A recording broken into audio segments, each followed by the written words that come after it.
This episode is brought to you by Podbean, the easiest, most affordable option to get started in podcasting. Stay tuned to hear how you can get your first month of Podbean for free.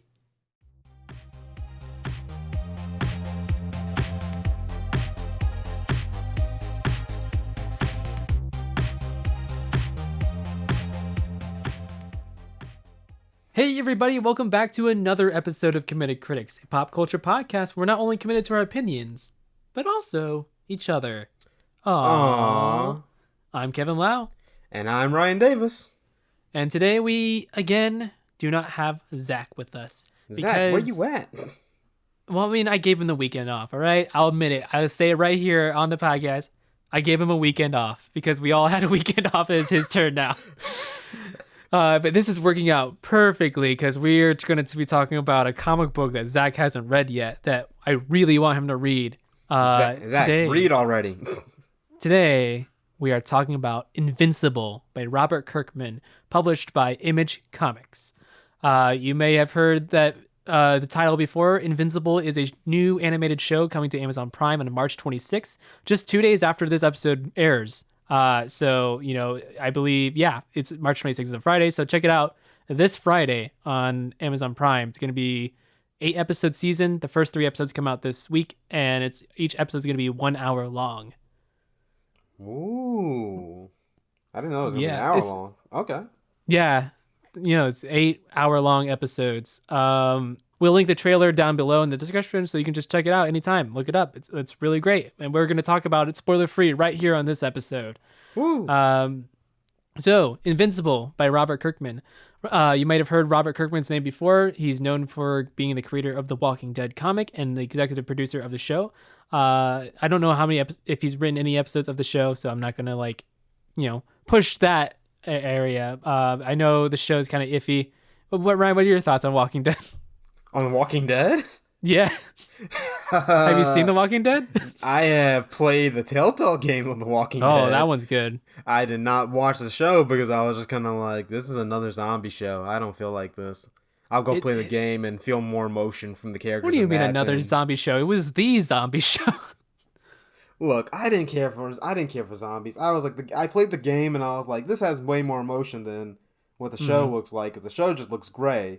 And also, when I heard about it, they had the guy from Everybody Hates Chris in it, and then he died. And so I was just like, oh, well, I don't care anymore.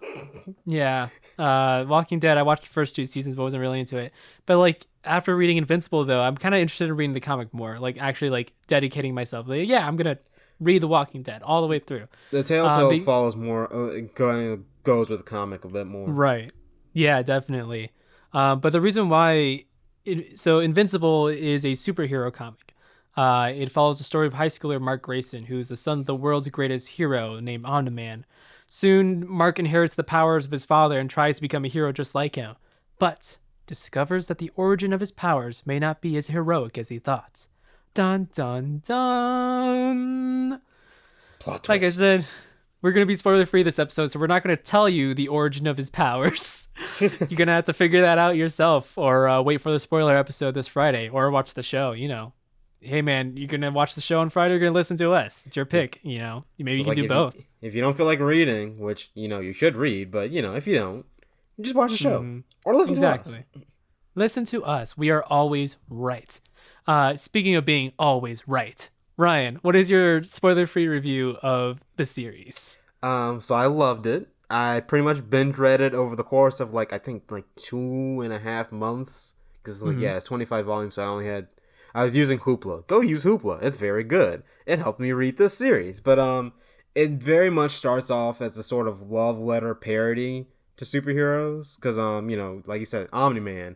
I wonder who that could be like. Darkwing. The Teen Team. So I'm like, yeah, they're very much like, kind of, like, there's literally a Martian on the team. So I was just kind of like, oh, yeah, these are, it's clearly a parody of superheroes. But then it goes further and higher than I really could have imagined, because from the first volume I'm like, okay, this is generic, and then it takes off.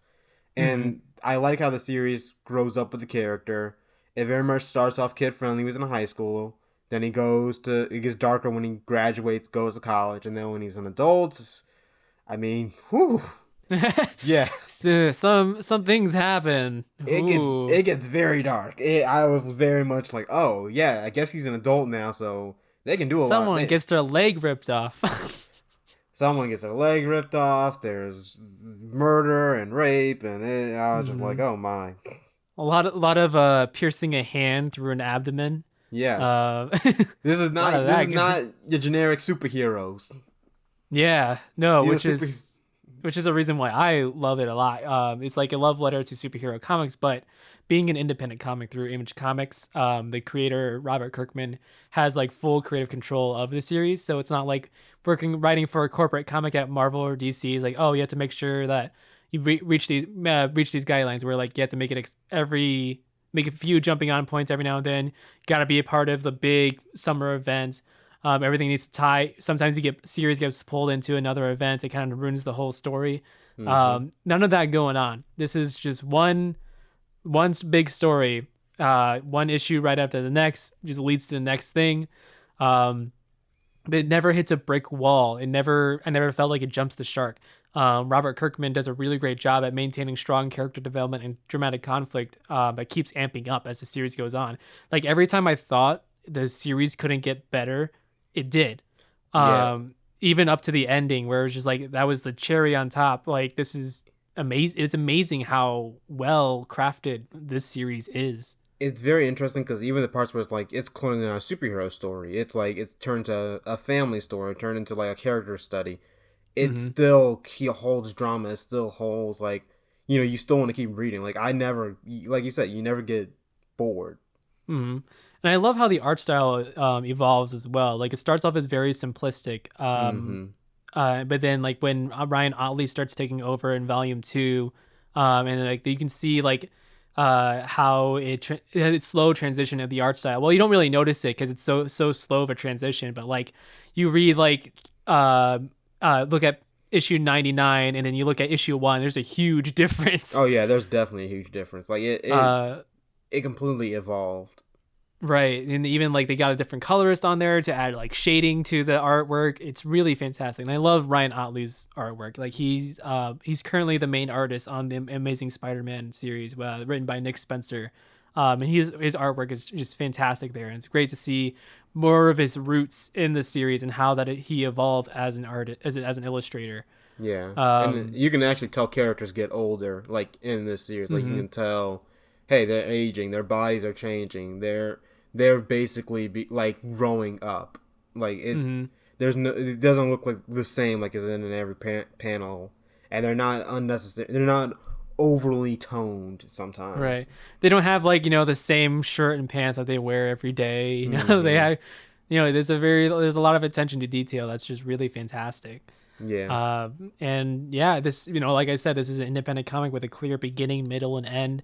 That you don't have to worry about spin-offs or tie-ins under there. And that's a great first comic for someone new to comics. It's 144 issues, 25 volumes. You can read them all for free on Hoopla. That's Hoopla.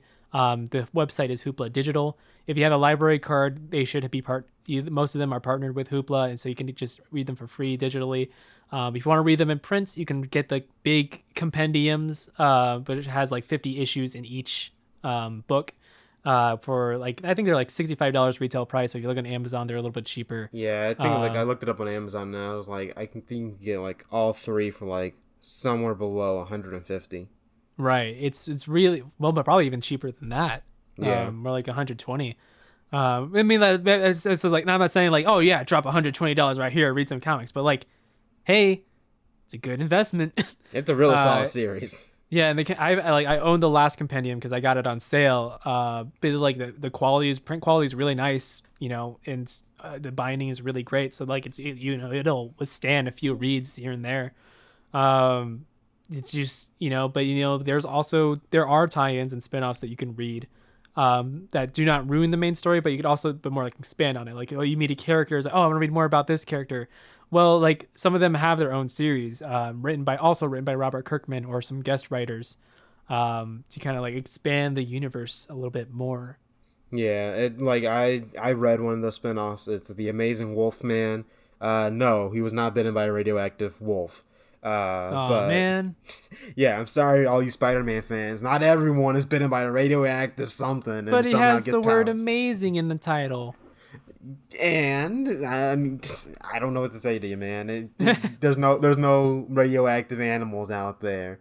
I'm sorry. If there were, I'm pretty sure we would be dying. But Rip. yeah, I agree with Kevin. There's no pressure to read the other series. Like I only read Wolfman because I was like, oh, this looks cool. Because like you do see the other superheroes who have their own series, but it doesn't jar you from this series. Like they just kind of show up and they're like, yeah, we're here. Like Oh, it's a universe. It's an actual universe. Ryan, I But want to make a quick correction for you real quick. yes, Apparently, it's called the Astounding Wolfman, astounding Wolfman. Why did I say not the Amazing amazing? Wolfman. Why did I say amazing? I don't know, because amazing is amazing. Yeah, you're making me. Astounding is the word astounding isn't quite hit as much as the word amazing. But I yeah, stand corrected, Astounding people. Wolfman. There you go. I stand corrected, everyone. I said amazing. I'm probably like thinking Spider Man. Look at me. I'm saying it's not Spider Man, then I say amazing. Gosh darn it. Well, But there goes the yeah, joke about the radioactive wolf. yeah, yes. But that works better. But yeah, like there's no pressure to read 100 different other issues just to understand Invincible. Like it's very much its own like story, Hmm. and But it's yeah, very much no, self-contained. yeah. Keep in mind, parents. This is not a series for kids. Uh, There's a it starts off as a series for kids. They well, it say starts that. off like there's still a lot of violence in the beginning of it. It's Okay, just not fair, as yeah. graphic. But it's still like it's a little like I'd I just say 16 year olds to start. Um, but like, I don't know. I think it gets a little. I mean, like since every issue is now available, it's not like because it started back in 2005, 2004. hmm. So like as issues came out once a month with like some hiatuses here and there, like I can totally see like yeah, a kid picks it up, like a 12-year-old picks it up and like reads it as it comes out, and like the story ages with them, I, for the over the course of like 15 years. I just found it Uh, interesting because it does like they do make a lot of jokes where it's like, yeah, this is a kid friendly comic, so we're not gonna show you any of these things, mhm. and like especially with sexual stuff, and then Right. like there's a halfway point where you just notice, yeah, they're just showing like them having sex like constantly, and I'm just Right. like, Yeah. Jesus. Yeah, because so like if you think about it, if a 12-year-old picks up a comic book like that, it's usually that's usually target demographic 12 to 15. Then like they age with it, so they would be like 30 by the end of the series, roughly.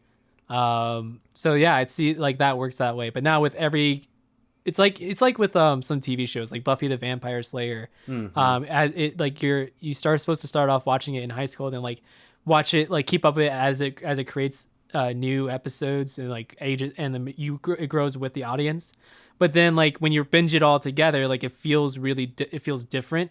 Like the show's like, oh, the show suddenly gets like more mature as it goes quickly, like depending how quickly you binge it. Hmm. But like it's just kind of like that's just the nature of like TV and comic books of staying relevant as they're being printed, because if they don't stay relevant while being printed, that's when they get canceled. Um, Rip a lot of comic book series that got canceled even though R.I.P. they were Static Shock. pretty good.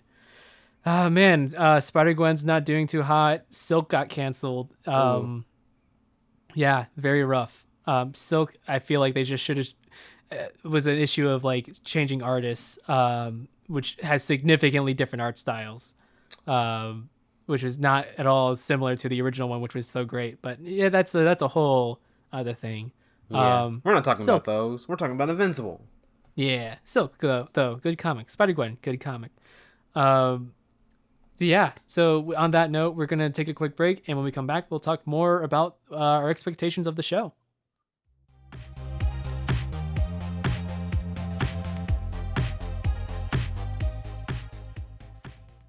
Starting a podcast? Try a Podbean Unlimited hosting plan. It's what we use here at Committed Critics, giving us the opportunity to have our show on Pandora, iHeartRadio, and even Spotify.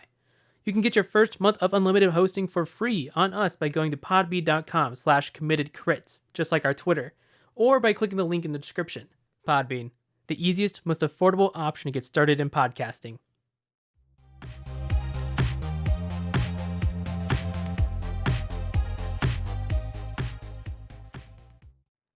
we're back. Welcome back to Committee Critics, the show where we talk about comic books, especially one comic book in particular, and we're going to talk about it for multiple episodes too.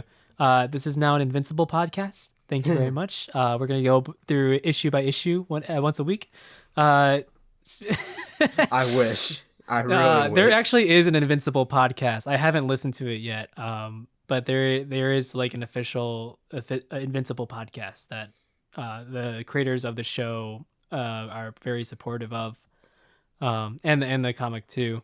I don't fully know what they're talking about. I think they just talk about the news, whatever updates come in. They kind of like also do like retro reviews of the volumes. Mm-hmm. I don't know. It's called the Invincible Podcast. So if you guys want to listen to that to learn more about Invincible, there you go. But now we want to talk about the show, which recently the teaser for the show came out in October of 2020. Then we had a clip that came out like a few months ago, and then a trailer that came out I think exactly a month before this episode airs. And then we have the FanFest clip that came out a couple days ago before recording this. Ryan, have you seen all of these? Yes, I have. Mainly because you sent them to me. Right. Yeah, I hope you did. What do you think of it so far? I mean, I'm really excited for the show. I'm using the amazing voice cast to kind of promote the show to a lot of my friends because sadly some of them are turned off by animation. So I have to be like, yo, look at this voice cast. It's a solid voice cast. You got Stephen Ewan, Sandra Oh, J.K. Simmons, and then like Zazie Beetz, Justin Roiland, Mahershala Ali. It's a whole list. Solid cast. Like I was blown away because I was like, oh, I know a few of these big names. Oh, there's a lot of big names. Okay, cool. Mark Hamill is in it. Zach. Yes. Yeah, Zach. Yeah, everyone else who likes Star Wars and Avatar, go listen to it. Mark Hamill's in it. You'll love it. Wait, but Mark Hamill's in Avatar? He's Ozai. Oh, I didn't know. No one does. I didn't recognize it. It was like, no one ever recognizes it. I'm just over here like, I'm sitting here as a child. That's the Joker. That's Luke Skywalker. The hell? But yes, I'm using the cast to promote the show because everyone doesn't like animation for some reason, even though it's great. But yeah, I'm very hyped for it because it looks like it will follow a lot of the series. The creator is very much involved in it last time I checked. Mm-hmm. Right. So, and I feel like it won't be afraid to do a lot of stuff, the heavy stuff from the comic, because it is an adult show. They're not promoting it as like, it's not going to be a kid's cartoon. It's not going to be like Ben 10. No, this is going to be an adult show. There'll be lots of gore, and I love how clear they made that in the trailer too, where it's like it starts off where you think it might be like a kid show, but then like as it transitions, you see like the blood start pouring down the title cards. Yeah. And then then it just gets super violent. I know. I was like, I have expected it to start playing like the music from the Doom video games. Yeah. I just have expected it to start going like dun dun dun. I was like. Oh. I was like, yeah, this is not, like, again, reading the comic, it has that very much jarring moment, because it starts off like, oh, this is going to be a nice little high school kids, superhero adventure, stopping the criminal of the week or type thing, and then all of a sudden there's blood everywhere, and you're like, you hit that twist in volume 2, you're like, oh. Yeah, and then you're just like, this is not going to be as kid-friendly as you think it is. Mm-hmm. But yeah, Kevin, I mean, you've been sending me the trailers for the show, so I know you're hyped for it. Yes, I'm so hyped. Oh man, I lost count of how many times I watched a trailer, honestly. No, same. I've been showing it to too many people. Yeah, dude, the art style is exactly like how it is in the comic, which I really love. The costumes, the colors, everything. Mm-hmm. Obviously, there's like some small changes over here and there to make it work better as an animation, so it doesn't like totally break budget. But I know the creators of the comic did the concept art for it. It was Corey Crabtree. I think he's the original artist. He did the concept art for the character designs for the show. So I'm really hyped for that. What I also love is like as an adaptation. This is not a spoiler, but Mark Grayson, the main character, Invincible, he is half human, half alien. So it is a combination he becomes a culmination of two different cultures that mesh together within his own bloodline. So what I love about the art style of the show is that they changed his look a bit more to where now he is specifically half Asian. His mom is now Asian, voiced by Sandra Oh. And so I think it just further visualizes the theme of having two parents of very different cultures together, and like how that clashes in his life. As speaking for, and like for me as a half Asian person, like this is a really fantastic move in terms of representation, because there hasn't been a half Asian superhero outside of Agents of Shield. Yeah. Which like no one watches Agents of Shield. I mean, I do, but I mean, no one might no. watch Invincible either because it's on Amazon Prime. I feel like it's so on my radar. I'm not sure how, but every time I share it with people, it's so not on their radar at all. I feel like well, one, animation turns Yeah. and then two, I feel like if people you like The Boys, you watch The Boys on Amazon, you'll like Invincible. It's very Right. much the same kind of concept of we're going to take the superhero narrative and turn it on its head. Right. But instead of like being dark and depressing, it still knows how to have fun. Yeah. I also, Kevin, I'm surprised because I thought Mark was half Asian the entire time I was reading the series. Like even before the show kind of said it, I already assumed he was half. His mom looked Asian to me, so I was already. So it's, I mean, like in the comic, it's not explicitly stated what his race is. Like his mom, I mean, his mom looked white to me, but like she also could have passed as Asian. No. But like Mark looked white for me, except for like whenever there was a point where there's a small arc towards the end where Mark looked more Asian because of the art style. I'm not sure if you noticed that. Yeah, I did. Okay, yeah, and then so it's not explicitly stated like what his race is outside of Earthling and Viltrumite. So Gotcha. I think it's more like he's just he's white, but kind of like the like the ambiguous white. So white, black hair. I think he had blue eyes. Yeah. So but like it's like then the show is just kind of pushing it more into the Asian direction. Like his Gotcha. skin is a slightly darker shade of brown. His eyes are more almond shaped. The mom is clearly like is the tan skin color and the almond shaped eyes. Yeah. Who knows if they're going to explicitly state whether Korean, Chinese, or Japanese? It's ambiguous enough to where it's kind of like it's just Asian, like which I think is totally fine. Right. Because we just don't have that really in general.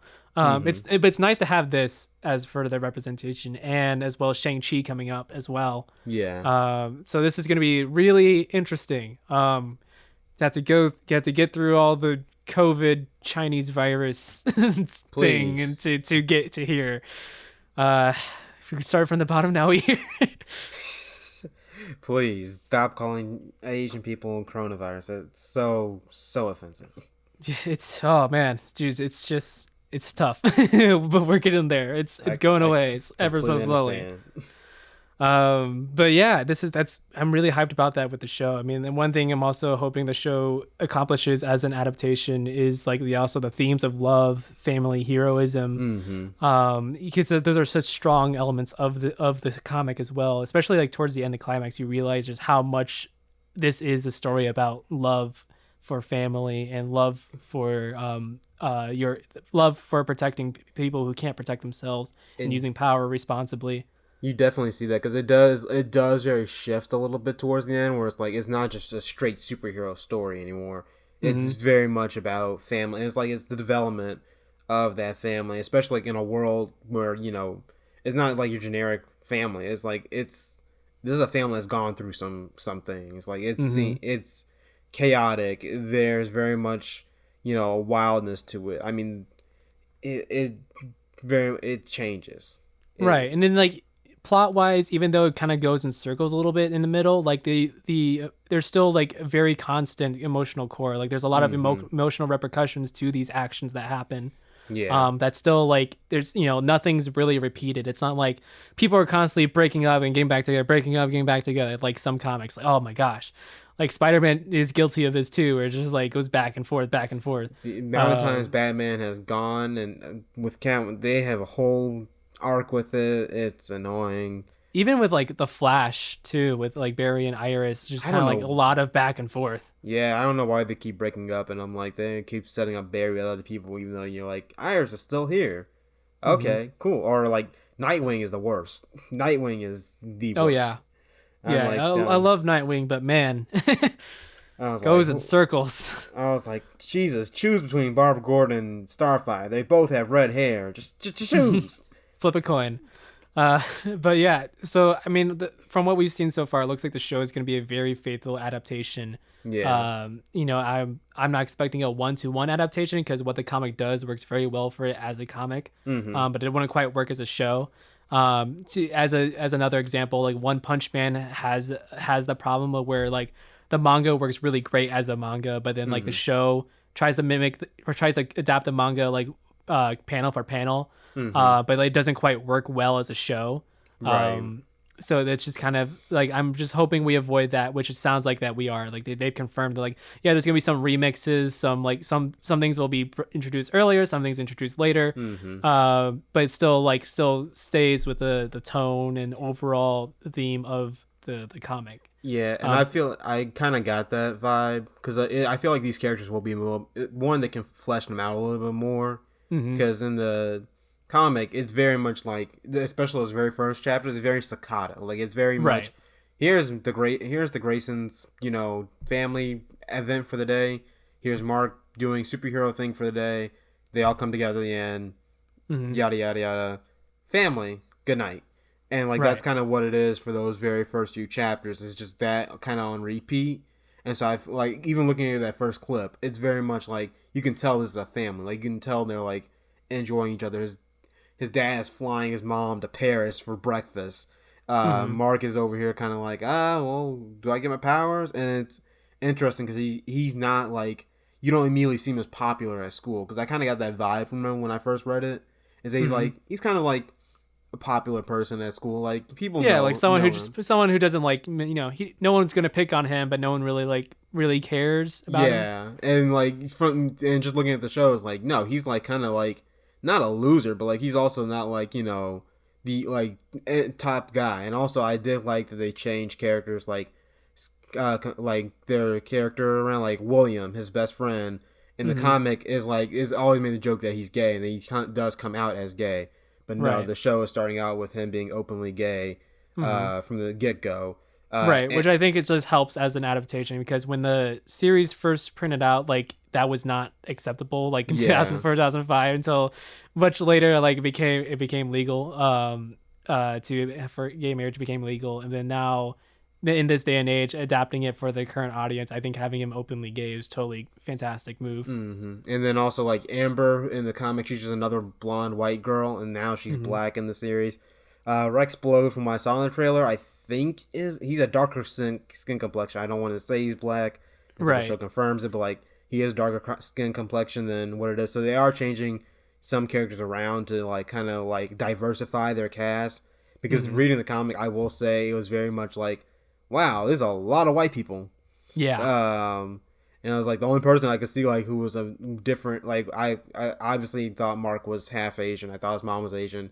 They had Duplicate, who was Asian, Hmm. and that was pretty much the extent of it, except for like a few like other characters that you don't see as often. I was just like, wow, this is a lot of white people who Right. are all very just much like stereotypically white people. And then Hmm. as the series goes on, obviously it gets more diverse and it adds more characters. But from the get go, I was like, wow, we don't have a black superhero. Oh, we do. Okay. Right, because Yeah. it's just like when this comic first came out, we were still had a very conservative mindset as a society. Mm-hmm. So like as it towards closer towards like it's starting in the middle and closer towards the as we get closer to the end of the series, like that's when it started becoming more liberal and more open to diversity. Mm-hmm. So that's when comics were changing. Like that's like the creation of Miles Morales and stuff like that. Just kind Yeah. of like really coming in right when like right I think it was like right after or right before. Yeah, no, it was right after like Invincible started including in some black characters of color. Yeah. But yeah, so this has been another episode of Committed Critics talking about Invincible, one of the probably my new favorite comic book. I don't know about you, man. I mean, honestly, like this is probably one of my top comic books. The only other one I can think of that still makes me happy is Super Sons and Red Hood and the Outlaws, and that's about it. Hmm. Like Right. this has definitely changed the game for me. And this is significantly longer too than Super Sons and Oh yeah, the Red it's Hood. significantly longer, and I don't have to read 100 other series in order to kind of get everything from those characters. Yeah, and so yeah, if you guys are interested in checking out, you can read it for free on hoopladigital.com. You can also check out your local libraries, see if they have any volumes available for checking out. You can also buy the volumes as well. You can go to Barnes and Noble, Amazon. I won't judge. Just read it. Read it legally, I should say. Don't Yes, pirate it, please, man. Come on, support these the guys need creators. it. They gotta pay for bills, man. But you could also check out the show on Amazon Prime March 26th. We're getting 3 episodes right off the bat, then 1 episode weekly to make an 8 episode season. Each episode will be an hour long, and I'm super excited for that. Because I feel like they can cover a lot of ground in one episode.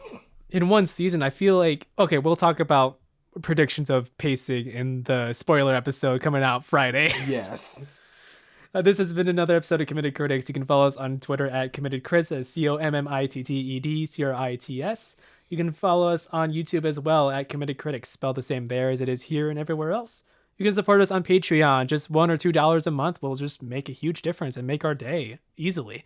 Special Please. thanks to our current patron, Davey Peppers. You can check out his YouTube channel, Game Mechanics, where he does video essays on video games and how they impact society and us emotionally. Thank you, Davey. This show, yeah, Davey's awesome. He's been on the episode show a few times. Really great guy. Special thanks to our sound engineers, Jordan Smearman, and we will see you next week. Bye bye.